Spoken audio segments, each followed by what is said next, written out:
Today, I will be showing you how to use Google Docs on the phone. So first of all, we're going to have to download the Google Docs app. I have it right here, and this is what it looks like. So to download this, you're first going to go to the App Store.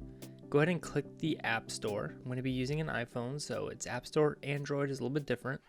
We're then going to go to the bottom and click Search, and then type in Google Docs.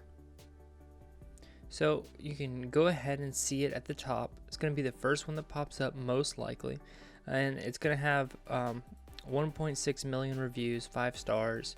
It's going to be have a lot of reviews, so don't get distracted if there's another one before that. So you're going to click download, and then once you download it, Google Docs is going to take you to this screen. This screen is going to be the place where you sign in to your Gmail account. So go ahead and click sign in and then continue, or I'm going to hit select another account. So I'm going to use my Tech Tip for Boomers account. Click that one, and then it brings up information about tips, and then I'm going to click got it. And this is where my previous documents are. If I want to make a new document, go down to the bottom right here and click the little plus sign, and then it will give you an option to choose a template or to create a new document. So depending on what you want to do, you can choose either of those options. If you choose a template, this is going to be great if you're going to be writing a letter, a formal letter, business letter, or if you're doing a project for your work or for your school. This is an easy way to give a good MLA format, APA format, and then some other things. So you can use one of these and then just edit the text that are in there and keep the formatting the way it is. So we can do that. But for this example, we're going to go to a blank document because those are most common. So click new document, and then this is where you're going to put in the name of your document. So I'm going to name this test 1, and then I'm going to hit create. And then this is going to allow me to start typing my new document. So I'm going to go ahead and leave that sentence the way it is, and then if I want to edit that sentence, I can click and hold, and then click select.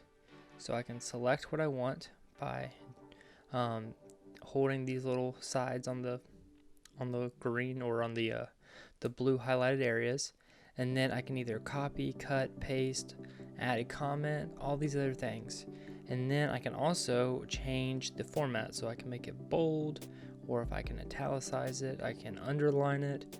I can change the color if I want to. If I want to make it a kind of a purpley color or a green color, I can do all those things. Hit it with a dark teal. And then if I want to, I can also highlight it. So if I want to highlight it, I can do that as well. And then these down here are for aligning. So if I want to align it in the middle of the page, I can do that. Okay, so after this is aligned and highlighted the way I want it, I'm going to unitalicize it. Then I'm going to double click this again and then try to pull it around and then select that. Okay.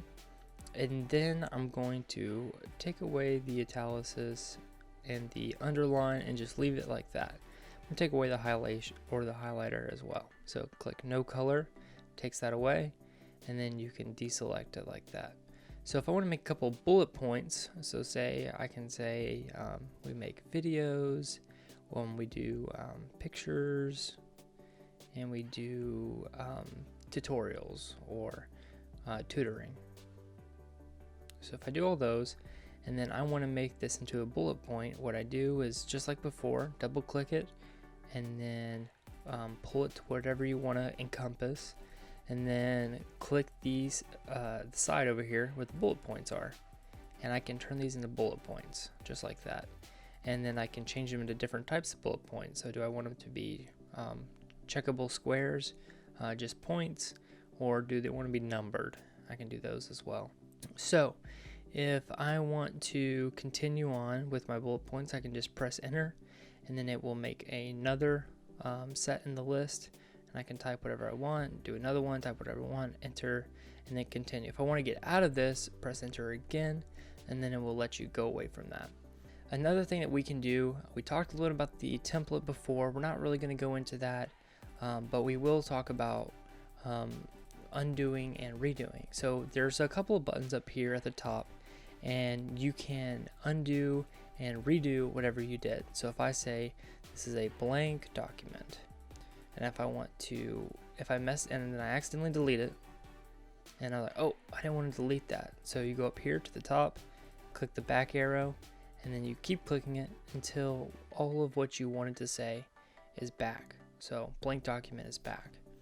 If I want to redo the deletion, you can click the other arrow, and it will go back to what you just did. So you can go back and forth all day if you want, but we are not going to do that. We're just going to leave it right there. Okay, so there's also a plus sign, if you notice that. A plus sign allows you to insert something. So are you wanting to insert a footnote, table of contents, a picture, a comment? Comments are great, especially when you're looking at other people's documents. You can also add a link, and you can do a horizontal line, several things that you can do. We're not really going to do any of these, but they're pretty self-explanatory. If you want to click an image, you grab it from your phone. If you want to do a table, it would ask you how many columns, how many rows. And that's pretty simple of any Word document or document style program. So at the top, we also have an A with an underline at the top. Click that, it brings down a little section, and this is for your font on your words. So if I have, say, tech selected, or if I have document selected, and then I want to go up here to the font, this is going to be selected. So whatever I do down here is going to change whatever is selected. So if I up the size of the font, it will do that, text color, and then I can also change the style if I want to, along with whatever font it is. So that's how you change the font, like that. Paragraph, this is a little bit similar to what we were doing earlier with aligning and then a couple other things. This is the line spacing, and this figures out how much room you have between your word and the word above it and below it. So that's great. So over here on the side, there's 3 little dots. If you click those little dots, it'll pull up a side. And this is great for kind of knowing the details about the Word document or the Google Docs document that you're using on your phone. You can do this by suggesting changes. You can do this when you're looking at someone else's document that you don't really want to edit, but you want to let them know that they have mistakes in their document. Document outline, you can click this. It just tells you what your document is. There's no really benefit of clicking that, I guess.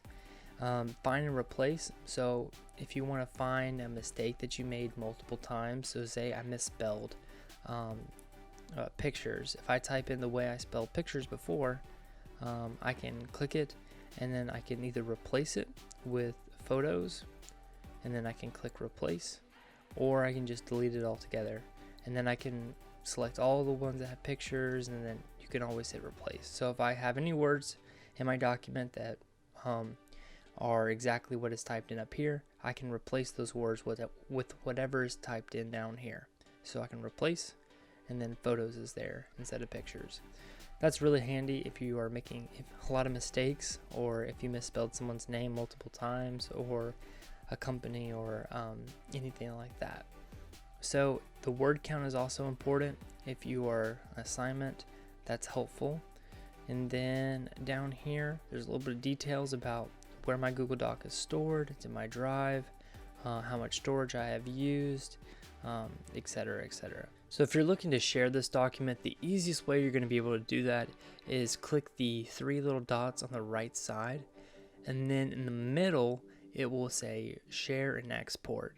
So this is where you're going to either turn the file into a downloadable document onto your phone, or if you just want to send the link to somebody and let them see this for themselves, where they can comment on it and do whatever they need to without having to download anything, which is also really great. And you can do this just by clicking save as Word, and then it will say 1 item uploaded to your phone, all uploads complete, and then it will bring it back up, letting you know what it looks like once you are able to select it in your Google Drive. So if you want to edit this, click the little pin at the bottom, and you can edit this once again.